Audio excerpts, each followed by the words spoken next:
عید کی دو رکعتیں جس کی کوئی تکبیر نہیں ہوتی، جس کو اقامت کی تکبیر کہتے ہیں، امام بھی پڑھاتا ہے 7 تکبیریں پہلی رکعت میں، 5 تکبیریں دوسری رکعت میں، اور پھر اس کے بعد سورۃ الفاتحہ پڑھی جاتی ہے۔ یہ رسول اللہ صلی اللہ علیہ وسلم کا طریقہ مبارک ہے۔ کان یکبر فی العیدین فی الاولی 7، پہلی رکعت میں 7 تکبیریں قبل القراءہ، قراءت سے پہلے، وفی الآخرۃ 5 قبل القراءہ، اور 5 تکبیریں دوسری رکعت میں قراءت سے پہلے۔ اور آپ صلی اللہ علیہ وسلم عید کے دن سبح اسم ربک الاعلی اور دوسری رکعت میں هل اتاک حدیث الغاشیہ، یہ صورتیں پڑھا کرتے تھے۔ اگر کسی کی نماز عید گزر جائے، رہ جائے، تو وہ کیا کرے؟ امام بخاری نے صحیح بخاری میں باب باندھا ہے، باب اذا فاتہ العید یصلی رکعتین، وہ اسی طرح 2 رکعتیں پڑھے جس طرح امام نے پڑھائی تھی۔ امام ابن حجر رحمہ اللہ تعالی اس حدیث کی شرح میں لکھتے ہیں، فی هذه الترجمہ حکمان، مشروعیت استدراک صلاة العید اذا فاتت مع الجماعہ، اگر جماعت نہیں مل سکی تو بعد میں اسی طرح 2 رکعتیں پڑھے، سواء كانت بالاضطرار او بالاختیار، مجبوری سے رہ گئی یا سستی سے رہ گئی، وكونها تقضى ركعتين كأصلهما، اور اسی طرح ہی ان کو ادا کیا جائے گا جس طرح امام کے ساتھ بقیہ لوگوں نے 2 رکعتیں ادا کی۔ رسول اللہ صلی اللہ علیہ وآلہ وسلم کے صحابی انس بن مالک رضی اللہ تعالی عنہ، وہ بصرہ میں تھے اور نہیں پہنچ سکے، تو انہوں نے کیا کیا؟ جمع موالی، اپنے غلاموں کو جمع کیا، وولدہ، اپنے بچوں کو جمع کیا، ثم یأمر مولا، پھر اپنے غلام کو حکم دیا، عبداللہ بن ابی عتبہ، عبداللہ بن ابی عتبہ کو، فیصلی بہم کصلاة اہل مصر رکعتین ویکبر بہم کتکبیرہم، اسی طرح 2 رکعتیں پڑھائیں جس طرح امام پڑھاتا ہے، اور تکبیریں بھی اسی طرح کہیں۔ 2 رکعتوں کے بعد عید کا خطبہ ہوتا ہے۔ رسول اکرم صلی اللہ علیہ وآلہ وسلم نے خطبہ دیا۔ ہم سب کے خالق و مالک ہیں، وہی رازق اور قادر مطلق ہیں، وہی اکیلی ذات ہے جس پر توکل کرنا، بھروسہ کرنا اور اعتماد کرنا بنتا ہے۔ اس کے سوا کوئی ذات ہے ہی نہیں کہ جس پر انسان توکل اور بھروسہ اور اعتماد و یقین کرے اور وہ ہستی اس کے اعتماد اور یقین کو پورا کرے۔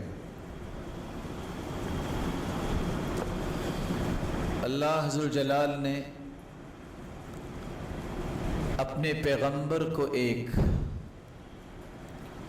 خوبصورت زندگی بنانے کا اصول سمجھایا ہے، اور اپنے پیغمبر کے ذریعے اپنی مخلوق کو سمجھایا ہے،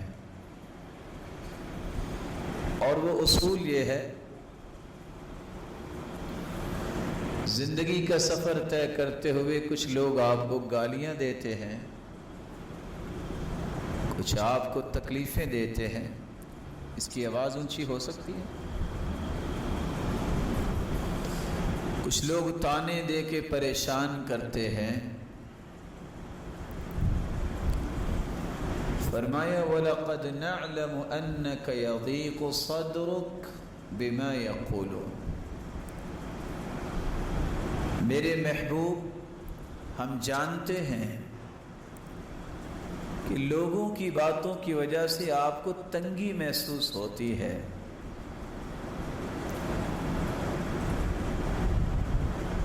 اس تنگی اور پریشانی کی وجہ سے اگر کوئی دکھ آپ کو پہنچتا ہے تو اس کو زائل کرنے کا طریقہ کیا ہے؟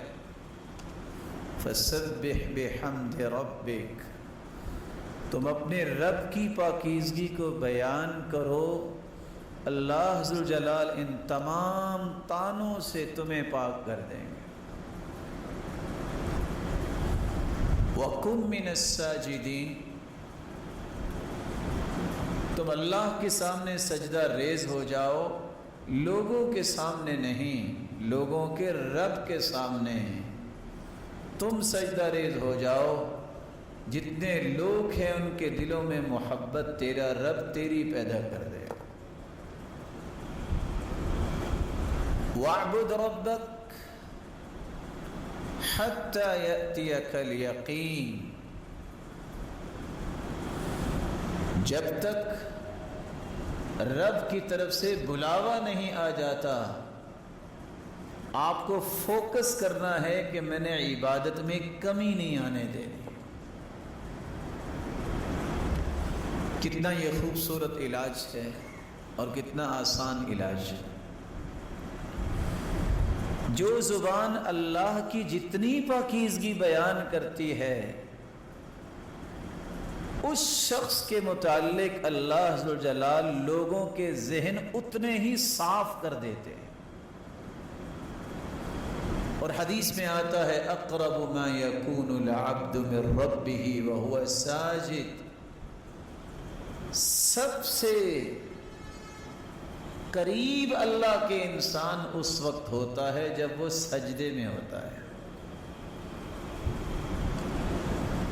اس لیے جو انسان جتنے سجدے زیادہ کرتا ہے اتنا ہی اسے تقرب الہی نصیب ہوتا ہے۔ ایک ہے فرض نماز کے سجدے، ایک ہے سنت اور نوافل کے سجدے۔ کبھی اکیلا سجدہ بھی کرنا چاہیے رب کو راضی کرنے کے لیے، رب کی نعمتوں کو یاد کر کے۔ کسی خوشی کے ملنے پہ اللہ کے رسول کا طریقہ مبارک تھا، كان اذا اتاه امر يسر به خر ساجدا لله، آپ کو جب بھی خوشی ملتی آپ فوراً اللہ کے سامنے سجدہ ریز ہو جاتے۔ ابن حبیرہ بیان کرتے ہیں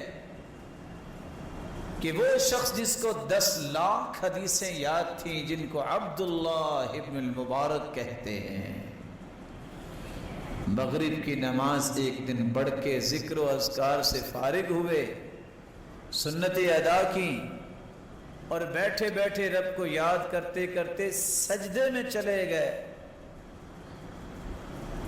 وہ کہتے ہیں میں نے کہا ابھی سر اٹھائیں گے، ابھی سر اٹھائیں گے۔ جب عشاء کی اذان شروع ہوئی تو انہوں نے سجدے سے سر اٹھایا۔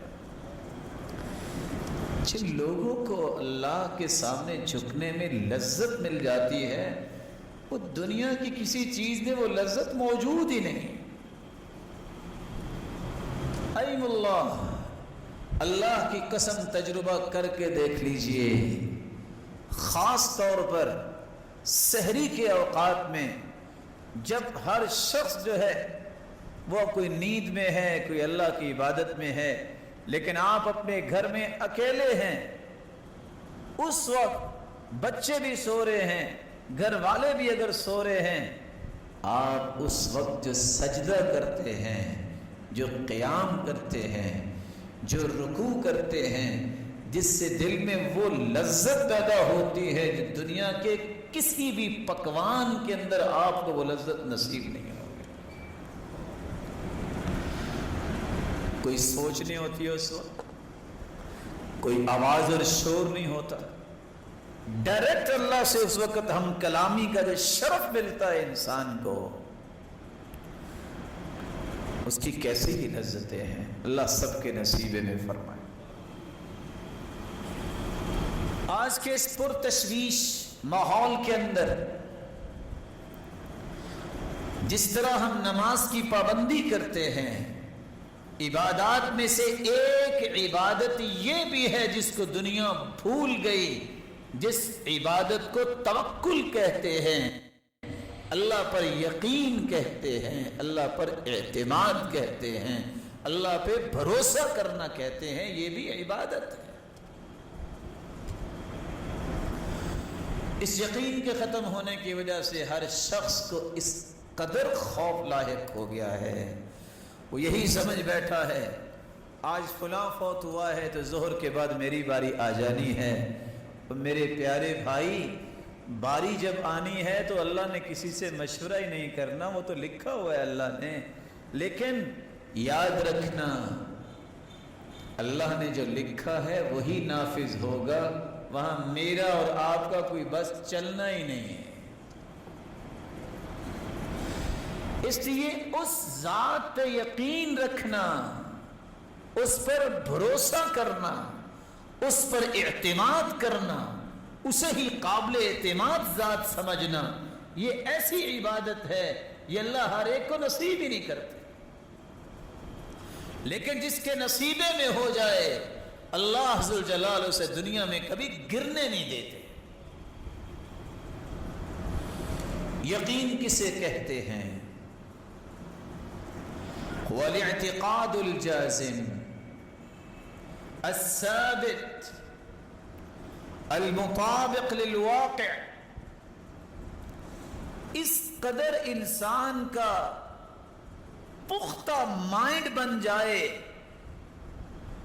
جس کو لغزش بھی کبھی نہ آئے، اور مائنڈ کیا بن جائے؟ نہیں، میرا رب جو فیصلہ کرے گا وہ ہوگا۔ اس بات پہ پختگی سے ڈٹ جائے، جم جائے، بڑی سے بڑی بات مصیبت پریشانی آ جائے وہ کہے نہیں یہ مصیبت ہے، میرا رب تو پوری کائنات کا خالق ہے، وہ سب سے بڑا ہے، اس کے سامنے اس کی حیثیت ہی کوئی نہیں۔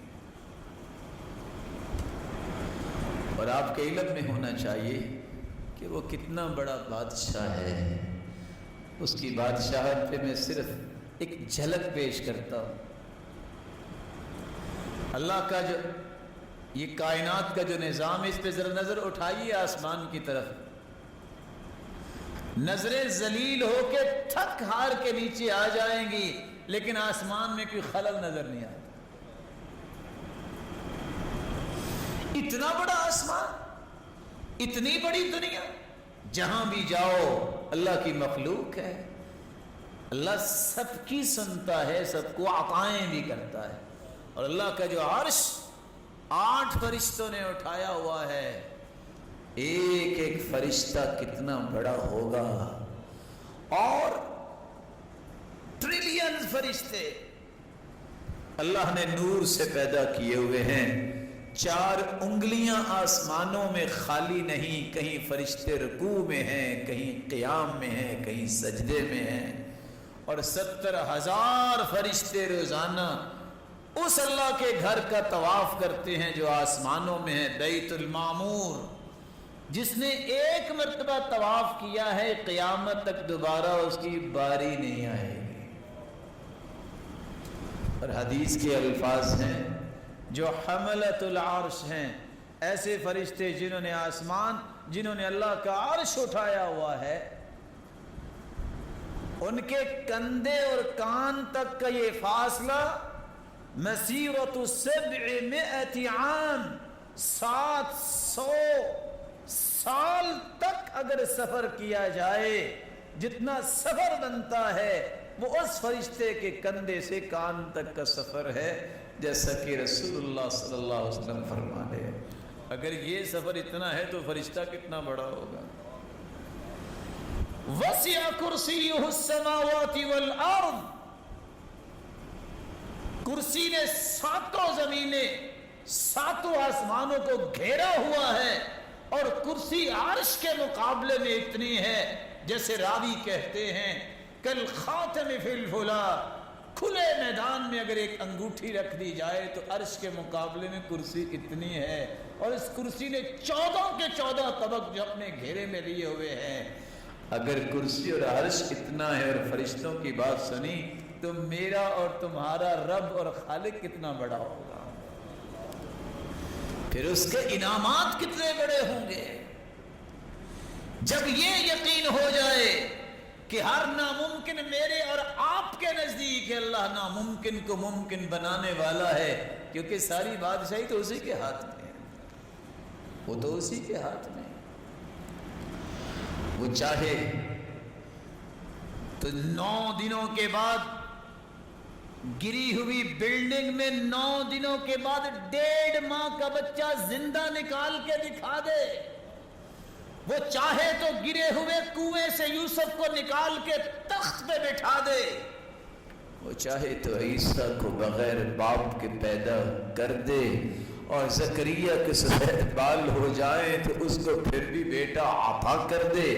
وہ چاہے تو بند کمرے میں بے موسمی پھل مریم کو پیش کروا دے۔ وہ چاہے تو گرے ہوئے جہاز سے پھر بھی 2 کو بچا دے۔ یہ ساری نشانیاں ہیں، وہ کیا نہیں کر سکتا؟ پھر انسان اس رب پہ یقین نہ کرے۔ 200 250 400 450 مسافر منو سامان سمیت جہاز میں بیٹھتے ہیں، پائلٹ بھی ہوتا ہے، پرو پائلٹ بھی ہوتا ہے، دونوں بسا اوقات خوش گپیوں میں مشغول ہوتے ہیں۔ بسا اوقات پائلٹ آرام کرنے کے لیے سو جاتا ہے، مسافروں کو کچھ پتہ نہیں ہوتا، دونوں ہی نظر نہیں آ رہے پائلٹ جو پیچھے بیٹھے ہیں، پھر بھی اعتماد کر کے بیٹھے ہیں۔ اس مخلوق پہ اعتماد بندہ کر لیتا ہے، اس رب پہ اعتماد نہیں کرتا کہ اس کے پاس بھی کوئی طاقت ہے کہ نہیں۔ وہ اتنی بڑی آگ جو ابراہیم علیہ السلام کے لگائی گئی، جہاں آج بھی جڑی بوٹی نہیں ہوتی، اللہ نے گلشن کیسے بنا دیا؟ کچھ ہوا؟ ادھر اور ادھر دروازے کے محمد مصطفیٰ صلی اللہ علیہ وسلم کے دروازے پہ کھڑے تھے نا کہ آج باہر نکلتے جائیں گے ملیا میٹ کر دیں گے۔ اپنے پیغمبر کو نکالا اور کھڑے جو تھے صرف یہ فرمایا شاہت الوجوہ، دونوں طرف سے کھڑے یہ کڑین نوجوان یہ گماشتے اندھے ہو گئے، کوئی دیکھ ہی نہیں سکا۔ اس پہ یقین کرنا ضروری ہے۔ اس لیے اہل ایمان کا وصف اللہ نے بیان کیا ہے۔ ایمان کی تکمیل یقین کے بغیر ہوتی نہیں ہے۔ ہو بندہ مومن اور اللہ پہ بھروسہ نہ ہو، اس کا ایمان مکمل نہیں ہوتا۔ انما المؤمنون الذين آمنوا بالله ورسوله ثم لم يرتابوا وجاهدوا بأموالهم وأنفسهم في سبيل الله أولئك هم الصادقون۔ سچے مومن ہیں ہی وہ جن کا اللہ پہ یقین بن جاتا ہے، پھر کبھی شک میں مبتلا نہیں ہوتے۔ کہتے ہیں جو رب نے کہہ دیا ہے نا، ہونا وہی ہے۔ ساری دنیا ایک طرف بات کہہ رہی ہو، اللہ کی رسول ایک پر اور اس کے پیغمبر کی بات ایک طرف ہو، سچی بات وہی ہوگی جو اللہ اور اس کے رسول کی۔ قرآن مجید کی جب یہ آیت اتری، الف لام میم غلبت الروم فی ادنى الارض وهم من بعد غلبهم سيغلبون فی بضع سنین، رومی ان پہ غلبہ ہو گیا، عیسائی جو ہے وہ بری طرح ان کو ختم کیا گیا۔ جب یہ آیت نازل ہوئی، سیدنا ابو بکر صدیق رضی اللہ تعالیٰ عنہ اور امیہ کی بات ہوگی۔ امیہ کافروں میں اپنے آپ کو سردار سمجھتا تھا، لو جی شرط لگ گئے۔ سیدنا ابو بکر اللہ کے رسول سے سن کے گئے تھے کہ ان قریب دوبارہ عیسائیوں کو برتری ملے گی یہودیوں پر۔ اب جس کے دارالخلافہ کی اینٹ سے اینٹ بجا دی جائے، کوئی قوم 6 سے 9 سال میں کھڑی ہو سکتی ہے؟ اور پھر اس دور کی امیہ نے کہا 10 اونٹنیوں کی شرط لگا لے۔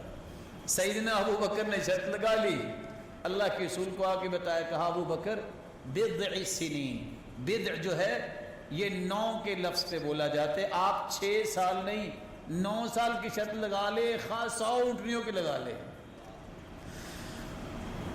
کافر ہمیشہ مظاہر کو دیکھتا ہے، نظر یہ آ رہا ہے، لگتا یہ ہے، تخمینہ یہ ہے، ایکسپیریمنٹ ایسے ہوئے ہیں، فلان کے ایکسپیرینس یہ کہتا ہے۔ یہ مزاج کافروں کا ہے۔ مومن کہتا ہے اللہ نے فرمایا ہے، محمد مصطفیٰ کی زبان سے نکلا ہے، اس سے بڑی صداقت اللہ نے زمین پہ نازل ہی نہیں کی۔ شرط لگ گئی، 9ویں سال میں اللہ تعالیٰ نے فیصلہ کر دیا، جو فیصلہ تھا، جو قرآن میں اترا تھا، عیسائی دوبارہ آ گئے۔ کون سچا نکلا؟ جس نے اللہ اور اس کے رسول کی بات کو سچا سمجھا۔ یہی یقین ہے کہ دنیا جہان کے تجربات فیل ہو سکتے ہیں، اللہ اور اس کے رسول کی بات کبھی جھوٹی نہیں ہو سکتی۔ اللہ ذو الجلال نے اسی لیے اپنے پیغمبر کے ذریعے یہ بات سمجھائی تھی۔ عبداللہ بن مسعود بیان کرتے ہیں، الیقین الایمان کلہ، یقین صرف سچے مومن ہونے کی نشانی نہیں، یہ پورا ایمان ہے، یہ پورا ایمان ہے جس کو نصیب ہو جائے۔ اور ابو بکر الوراق کہا کرتے تھے، الیقین ملاک القلب وبہ کمال الایمان، بندے کے دل میں اگر یقین بادشاہ بن جائے تو اس جیسا پختہ ایمان کسی اور کا ہوتا ہی نہیں ہے۔ اس لیے تو اللہ تعالیٰ نے 3 درجے بیان کیے ہیں۔ زبان سے اگر اللہ رسول کو مانے اس کو مسلمان کہتے ہیں، دل کی اتھاں گہرائیوں میں یہ محبت چلی جائے اسلام کی، اس کو ایمان کہتے ہیں۔ اور سب سے خوبصورت ایمان اس کو احسان کہتے ہیں۔ ایکسیلنس کے درجے پہ جا کے عبادت کرنے والا، زندگی گزارنے والا، اس کو محسن کہتے ہیں، احسانی کیفیت۔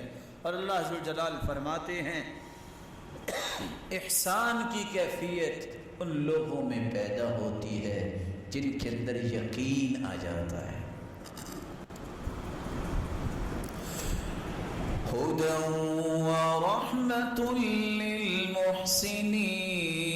للمحسنين الذين يقيمون الصلاة ويؤتون الزكاة وهم بالآخرة هم يوقنون۔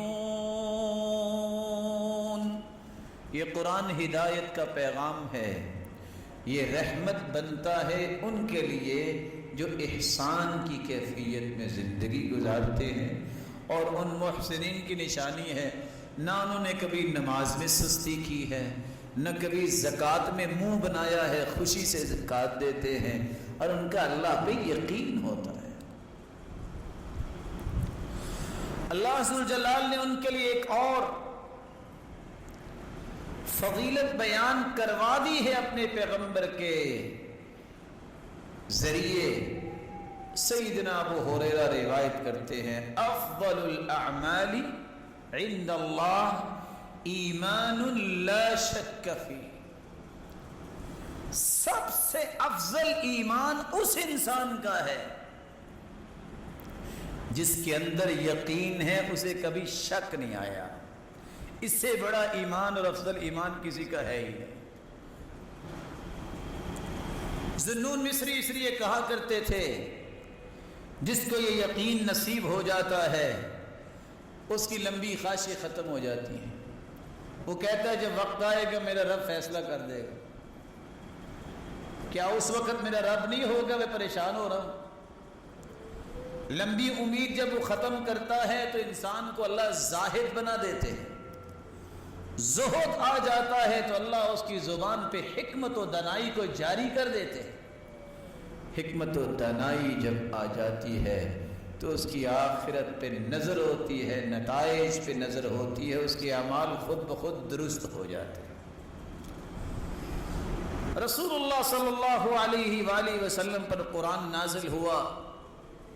آج دنیا میں وہی لوگ ایمان میں لیڈر ہیں، ایمانی لیڈرشپ نصیب ہی ان کو ہوتی ہے جن کے اندر 2 وصف آتے ہیں، برداشت اور یقین۔ جس بندے کے اندر برداشت کا مادہ نہیں ہے اور اللہ کی ذات پہ یقین نہیں ہے، وہ کبھی لیڈر نہیں بن سکتا۔ اور اسی بات کو قرآن نے بیان کیا ہے، وَجَعَلْنَا مِنْهُمْ أَئِمَّةً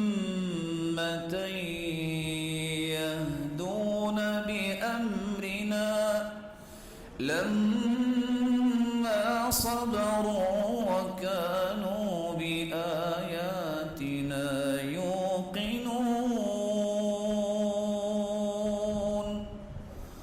ہم نے انہیں قوم کی مقتدا بنایا، لوگوں کو پیروکار بنایا، تو ان لوگوں کا جن کے اندر دو وصف تھے، اللہ کی ذات پہ یقین اور برداشت کرنا ان کو آ گیا، اللہ نے انہیں لیڈرشپ کے لیے چن لیا. عبداللہ ابن عامر ابن عاص رضی اللہ تعالی عنہ سے روایت ہے، جامع الترمذی کی روایت ہے 3479. دعا جلدی قبول ہوتی اس کی ہے جس کو جتنا یقین زیادہ ہے اتنی جلدی قبول ہوتی. ہم جیسے بادشاہ لوگ بیچارے سوچتے رہ جاتے ہیں پتہ نہیں قبول ہوگی کہ نہیں ہوگی. جب اللہ پہ اعتماد اتنا وہ ہے تو قبول کیسے ہوگی؟ ادعوا اللہ وانتم موقنون بالاجابہ، اللہ سے دعا ایسے کرو کہ یہ قبول ہوگی، یقین کر کے کرو کہ یہ قبول ہوگی، ضائع نہیں ہوگی. اللہ قبول کر لیتے ہیں. یعنی کیسے وہ دعا کرتے تھے لوگ جن کی فوراً قبول ہو جاتی؟ یقین تھا. یقین کیا تھا؟ میرا رب سے تعلق ہے، میں اس کا بندہ ہوں، میں اس کی بات ماننے والا ہوں، عبادت کرنے والا ہوں. اللہ تو اپنے بندوں سے پیار ہی بہت کرتے ہیں. ایک مرتبہ اللہ کے سامنے باوضو ہو کے بیٹھ کے ہاتھ اٹھا کے تو دیکھو، اللہ کبھی ہاتھوں کو خالی واپس لوٹاتا ہی نہیں. یہ وعدہ ہے اس کا. کچھ لوگ کہتے ہیں نہیں فلاں کی تو اللہ موڑتا نہیں اور ہماری سنتا نہیں ہے. یہ سب شیطان کے بس سے ہے انسان کے دل میں. اللہ کسی کی بھی نہیں موڑتا، یہ اللہ کا وعدہ ہے. بات سمجھانے کے لیے برا کوئی شیطان سے بھی برا ہے؟ کوئی ہے دنیا میں شیطان سے بھی برا؟ کوئی بندہ نہیں. اللہ نے تو شیطان کی بھی نہیں موڑی. شیطان نے کہا تھا نا ربی انظرنی الی یوم یبعثون، اللہ جنت سے تو محروم کر دیا، قیامت تک مجھے مہلت دے دے. اللہ نے مہلت دے دی، اس کی بھی سن لی ہے. تو شیطان سے بھی کوئی برا ہے؟ اگر شیطان کی اللہ نے نہیں موڑی تو میرے بھائی جو رحمان کے سامنے سجدہ ریز ہونے والا ہے، اللہ اس کو کیسے موڑے گا؟ اس پہ یقین کیجئے، اس یقین کو ختم نہ کیجئے. اللہ عز و جلال کے پیارے پیغمبر نے فرمایا، سیدنا معاذ روایت کرتے ہیں، سلسلہ صحیحہ کی روایت ہے 2278، ما من نفس تموت وهي تشهد ان لا اله الا الله یرجع ذلك الى قلب موقن. جو بندہ یقین کے ساتھ مرتے وقت یہ پڑھ لیتا ہے لا الہ الا اللہ، یقین کے ساتھ، یہ یقین اسے فائدہ کیا دے گا؟ ادھر آنکھیں بند ہوں گی، سارے گناہ بھی معاف اور جنتی مہمان بن جائے. یقین کی شان ہے. اور قبر کے اندر بھی یقین ہی کام آئے گا. حدیث کے الفاظ سے صحیح بخاری کی روایت ہے 86، وہاں دو لوگوں کا تذکرہ ہے. ایک اما المؤمن او الموقن، یقین کرنے والا اور سچا ایمان رکھنے والا. اور اسی طرح کی روایت سنن ابن ماجہ میں ہے 4268. یقین کرنے والے سے جب سوال کیا جائے گا اچھا بتاؤ تیرا ایمان کیسا تھا، تیرا دین کیا تھا، کہے گا اسلام. اور یقین کرنے والا چونکہ عمل کرتا ہے، حدیث کے الفاظ ہیں جب فرشتے سوال کرنے آئیں گے تو سر کی طرف سے آئیں گے نا، نماز کہے گی پیچھے رہو، اس کو آرام کرنے دو، ساری زندگی تو یہ عبادت میں لگا کام ہی کرتا رہا. دائیں طرف سے آنے لگیں گے زکوٰۃ آ جائے گی، پیچھے رہو اس کو سوال نہ کریں.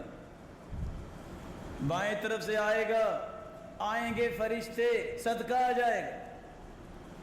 پاؤں کی طرف سے آنے لگیں گے نیکیاں، وہ آ جائیں گی، پیچھے رہو. پھر اللہ کے حکم سے بھی اللہ نے ہمیں بھجوایا ہے، اور سوال 3 ہوں گے. ایمان، اچھا دین کیا ہے آپ کا، نبی کے بارے میں آپ کیا کہتے ہیں، اور یہ بتائیے رب کون ہے. تو تینوں کے جواب دے گا ربی اللہ، میرا رب اللہ ہے.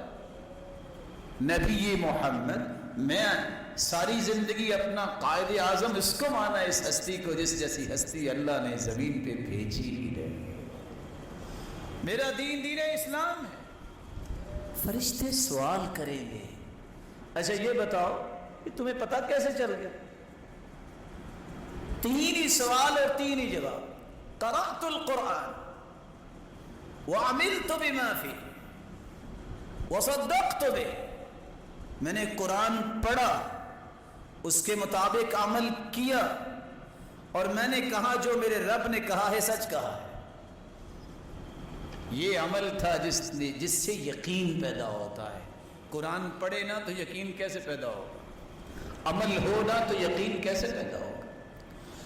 پھر وہ فرشتے اتنی بات جب کرتے ہیں تو آسمان سے آواز آتی ہے ان صدق عبدی، اور میرے بندے نے سچ کہا ہے. فرشتوں فافرشوا له فراش الجنہ، یہ 3 چادروں میں سے چھوڑ کے چلے گئے ہیں. یہ تو اچھے اچھے لباس بھی پہنتا ہوگا، اس کو جنتی لباس فوراً پہنا دو. وافرشوا له فراش الجنہ، یہ زمین پہ لٹا کے اس کو چلے گئے، کیونکہ سنت یہ ہے کہ زمین پہ لٹائے، نیچے کوئی مسلح کوئی چیز نہیں بچھانی چاہیے. میڈیکلی بھی آج ڈاکٹرز کہتے ہیں اگر نیچے کوئی چیز بچھائے تو جسم گل جاتا ہے. منہا خلقناکم وفیہا نعیدکم، مٹی سے انسان پیدا ہوا ہے، اس کو مٹی پہ لٹانا چاہیے. پھر حفاظت اللہ کرتے ہیں جو نیک لوگ ہوتے ہیں. انبیاء کے بارے میں حدیث کہتی ہے ان اللہ حرم علی الارض ان تأکل اجساد الانبیاء، اللہ نے زمین پر حرام قرار دے دیا ہے وہ انبیاء کے جسموں کا نقصان نہیں کر سکتے. اور نیک لوگوں کی بھی اللہ حفاظت فرماتے. یہ چھوٹی سی قبر میں بند کوٹری میں چھوڑ کے چلے گئے. وَافْتَحُوا لَهُ بَابًا إِلَى الْجَنَّةِ، جنت کا دروازہ کھول دو، جنت کی خوشبوئیں بھی اس طرف آئیں، اس کی ہوائیں بھی آئیں. کتنا کھول دو قبر کو جو مجھے اور آپ کو اتنی نظر آتی ہے.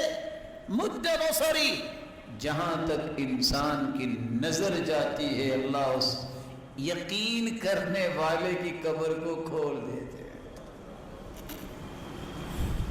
آگے حدیث کے الفاظ ہیں وَأَمَّا الْمُنَافِقُ أَوِ الْمُرْتَابُ، جو شک کرنے والا ہے اللہ کے وعدے اور دین اور رسول اور قرآن اور آخرت کے بارے میں، ایسا شک کرنے والا منافق، اس سے بھی 3 سوال ہوتے ہیں، جواب ہی نہیں دے پاتا. اور فرشتے خود کہتے ہیں لا دریت ولا تلیت، نہ تو نے قرآن پڑھا نہ سمجھا، تجھے جواب کیسے آنے تھے. آواز آتی ہے ان کذب عبدی، یہ جھوٹ بول رہا ہے، اس نے سنا تھا زندگی میں رب کون ہے، رسول کون ہے، دین کیا ہے. اس کو 3 چادروں میں تو چھوڑ گئے، یہ اس کے بھی لائق نہیں ہے. البسوہ لباس النار، جہنم کی آگ کا لباس اسے پہنا دو.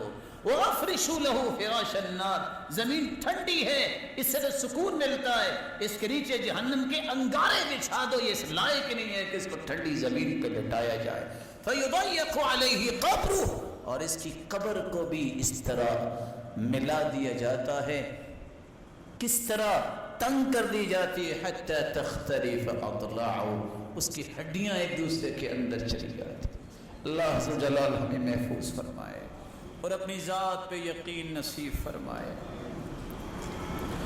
رسول اللہ صلی اللہ علیہ وسلم نے فرمایا، یہ صحیح بخاری کی روایت ہے 6306، یقین اگر ہو جائے نا تو 24 گھنٹے زمین پہ چلنے والا انسان جب بھی گرے گا موت آئے گی جنت میں جائے گا. 24 گھنٹے کی ضمانت ملتی ہے یقین کی وجہ سے. ضمانت کیسی ہے اور کیا ہے؟ صحیح بخاری کی روایت ہے جو بندہ یقین کر کے یہ کلمات صبح پڑھ لے. کون سے کلمات؟ جس کو سید الاستغفار کہتے ہیں. اللہم انت ربی لا الہ الا انت خلقتنی وانا عبدک وأنا على عهدك ووعدك ما استطعت أعوذ بك من شر ما صنعت أبوء لك بنعمتك علي وأبوء بذنبي فاغفر لي فإنه لا يغفر الذنوب إلا أنت. اتنے کلمات یقین کر کے کوئی پڑھ لے صبح، فمات قبل ان یمسی، شام ہونے سے پہلے پہلے موت آ جائے، وہو من اہل الجنہ، یہ جنتی ہوگا. شام کو پڑھ لے فمات قبل ان یصبح، صبح ہونے سے پہلے فوت ہو جائے، فہو من اہل الجنہ، یہ جنتی ہے. صحیح بخاری سے بڑھ کے قرآن مجید کے بعد کوئی اوتھینٹک کتاب دنیا میں آج تک نہیں آئی. اصح الکتب بعد کتاب اللہ العزیز، قرآن کے بعد صحیح بخاری سے بڑھ کے کوئی کتاب صحیح نہیں. صحیح بخاری کی یہ روایت بتاتی ہے میں اور آپ 24 گھنٹے جنت کی ضمانت لے سکتے ہیں. گنتی کے 2 منٹ صبح اور 2 منٹ شام یہ دعا پڑھ لے تو آپ اللہ کی رحمت پہ یقین کیجئے وہ آپ کو جنت کی ضمانت میں رکھے. یقین اس کی نشانی کیا ہے؟ کیسے پتہ چلے گا کہ یقین آ گیا ہے؟ قلت مخالطۃ الناس فی العشرہ، فیروز آبادی کہتے ہیں جس کو اللہ پہ یقین ہو جاتا ہے وہ پھر لوگوں کے ساتھ مخالطت کثرت سے نہیں کرتا کہ یہ بیلی بنے گا تو میرا کام ہوگا، اس سے تعلق بنے گا تو کام ہوگا. کہتا ہے کام اس نے کرنا ہے، اس کو پھر اس کی ہی پرواہ رہتی ہے، کسی کی پرواہ نہیں رہتی. دوسری نشانی ترک المدح لهم فی العطیہ، اللہ ہی اس لوگوں کے دلوں میں ڈالتے ہیں اگر لوگ اسے کچھ دے بھی دیتے ہیں وہ ان کی تعریف کرنے سے پہلے اس کی تعریف کرتا ہے. دلوایا تو اس نے دلوایا، کون جانتا تھا. تیسری نشانی التنزہ عن ذمہم عند المنع، اگر دنیا کے اندر کوئی اسے اچھا سلوک نہیں کرتا تو ان کی مذمت نہیں کرتا. کہتے اللہ کو منظور نہیں ہوگا، اس کی کیا ہے، اس کو میں نے کچھ نہیں کہنا، معاف کر دیتا. چوتھی نشانی ہر چیز میں، ہر کام میں اور ہر حال میں اور ہر وقت وہ اپنی تمام تمناؤں اور دعاؤں کا رخ کس طرف کرتا ہے؟ اللہ کی طرف. یہ یقین کی نشانی ہے. اللہ ہم سب کے اندر یہ نشانیاں پیدا فرمائے. کون سے لوگ ہیں جو کہہ سکتے ہیں کہ میرے اندر یقین ہے؟ ان کے کچھ اوصاف بیان کیے گئے ہیں. پہلا وصف یہ ہے کہ یقین کرنے والوں کا اللہ ذوالجلال کی قضاء و قدر پر ایمان ہوتا ہے. قضاء و قدر کا مطلب اللہ کے فیصلوں پر، اللہ کے اندازوں پر ایمان ہوتا ہے. یہ یقین کرنے والوں کی پہلی صفت ہے. فیصلہ ہوا، بیماری آئی اور بغیر بیماری کے بھی فوت ہو گیا، یقین کرنے والے کیا کہتے ہیں؟ یہ اللہ کا فیصلہ ہے.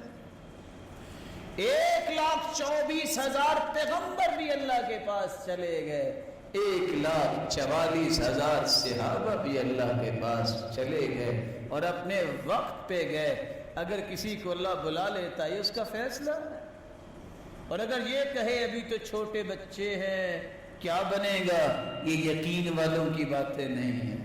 چھوٹے بچے جو ہیں ان کو کون پالتا ہے؟ تجھے کس نے پالا ہے؟ یاد کرو تمہیں کس نے پالا ہے. وہ تو اتنا محبت کرنے والا ہے. یہ میری اور آپ کی سوچ ہے کہ کیا بنے گا. اللہ ذوالجلال کا نیک بندہ وَكَانَ أَبُوهُمَا صَالِحًا، نیک آدمی جب فوت ہو گیا، خزانہ دیوار کے نیچے چھپایا تھا، دیوار گر گئی، 2 یتیم بچے تھے. حفاظت کون کرنے والا ہے؟ اللہ نے 2 پیغمبروں کی ڈیوٹی لگائی کہ جاؤ جا کے دیوار بناؤ، میرے نیک بندے کی اولاد کا فیوچر کہیں ضائع نہ ہو جائے، نبیوں کو لگا دیا۔ لیکن یقین شرط، یقین شرط۔ جب ایک شخص سے کہا کہ کوئی نصیحت کرو، کہا نصیحت وہ کروں جو سنی ہوئی ہے کہ دیکھی ہوئی ہے؟ کہتے ہیں جو دیکھی ہوئی ہے وہ نصیحت کرو۔ کہتے ہیں دیکھا میں نے یہ ہے، عمر بن عبدالعزیز جب فوت ہوئے تو اس کی وراثت میں 18 دینار تھے۔ کتنے؟ کفن دفن اور قبر میں خرچ ہو کے باقی بچے 11۔ کتنے؟ بیٹے بھی 11 تھے۔ ایک دینار بیٹوں کو ملا۔ کتنی وراثت ملی؟ ایک دینار۔ اس سے پہلے جو ایک شخص تھا اس کے بھی 11 بیٹے تھے، ہر بیٹے کو 1,00,000 دینار ملا وراثت میں۔ کہتا میں نے دیکھا جن کو لاکھ دینار ملا تھا انہوں نے حلال و حرام کی تمیز نہیں کی، ملا ان کو وراثت میں لاکھ دینار، لیکن وہ بازاروں میں کشکول لے کے مانگتے پھرتے دیکھے ہیں۔ اور عمر بن عبدالعزیز کے 11 بیٹے 1 دینار ان کو وراثت میں ملا، لیکن حلال تھا۔ وہ 100 گھوڑا آج بھی اللہ کی راہ میں پیش کرتے نظر آ رہے ہیں۔ یقین کی بات ہے، یہ یقین ہر مسلمان کے اندر پیدا ہونا چاہیے، اور اس کی پہلی صفت یہ ہے جو اللہ کا فیصلہ ہے اس کو خوشی سے تسلیم کرے۔ اللہ نے جو اندازہ لگایا ہے کہ اس بندے کو اتنا دینا ہے، اچھلو نہیں، مچلو نہیں، یہ کہو یہ اللہ نے دیا ہے، شاید میں اس کے بھی لائق تھا کہ نہیں لائق تھا۔ جب میں یہ کہتا نا مجھے یہ کیوں نہیں ملا، میں اللہ کے فیصلوں پہ اعتراض کرتا ہوں۔ اگر تیری قسمت میں اللہ نے رکھا ہوتا دنیا کی کوئی طاقت رکاوٹ بن سکتی تھی؟ ذرا سوچو تو صحیح، جب کوئی رکاوٹ بننے کی اہلیت ہی نہیں رکھتا دنیا میں، تو پھر اللہ کا فیصلہ جب تک نہیں ہوگا اس وقت تک وہ چیز تمہیں ملے گی نہیں۔ عمر بن خطاب رضی اللہ تعالیٰ عنہ کہتے تھے ساری دنیا کو پیغام دے دو، 2 آیتیں جس کو سمجھ آ جائیں زندگی کے آخری سانس تک کبھی ڈپریشن کا شکار نہیں ہوگا۔ 2 آیتیں صرف؟ کہا کون سی آیتیں؟ کہتے قد جعل اللہ لکل شیء قدرا، اللہ نے ہر چیز کا ایک اندازہ لگایا ہے، اتنا ہی ملنا ہے، اس سے زیادہ نہیں ملنا۔ لڑائی، پریشانی، ڈپریشن، ٹینشن کیوں ہوتی ہے؟ نہیں مجھے زیادہ چاہیے۔ اللہ کو زیادہ پتا ہے کہ آپ کو زیادہ پتا ہے کہ آپ کو کتنا چاہیے؟ اللہ کو زیادہ پتا ہے۔ دوسری آیت، اللہ نے ہر چیز کا ایک وقت مقرر کیا ہے، اس سے پہلے نہیں ملے۔ آپ کا کیا خیال ہے 5ویں جماعت کا رزلٹ سے پہلے آپ کا 10ویں جماعت کا رزلٹ آ جائے گا؟ جس بندے کو لکھنا نہیں آتا وہ اخباری رپورٹر بن سکتا؟ نہیں بن سکتا۔ ایک وقت ہے، اس وقت سے پہلے نہیں ملے گا، یہ یقین کر لیجئے۔ جب یہ یقین آ جائے تو پھر پریشانی نہیں ہوتی، پھر کہنا یہ چاہیے جب وقت آئے گا اللہ ضرور دے گا۔ وہ زیادہ جانتا ہے کہ میری کیا ضرورت ہے، وہ زیادہ جانتا ہے۔ دوسری صفت، اہل یقین وہ ہوتے ہیں جس کے بارے میں قرآن مجید نے بھی بیان کیا اور سلف صالحین نے بھی بیان کیا کہ اہل یقین اللہ رب العزت کے سوا کسی کو کائنات میں تصرف کرنے کے لائق سمجھتے ہی نہیں۔ حسن بصری سے کسی نے پوچھا آپ بھی انسان ہو، کھانا کھاتے ہو، آپ پہ کبھی پریشانی کے آثار نظر نہیں آئے؟ لوگ تو گھائل ہو جاتے ہیں۔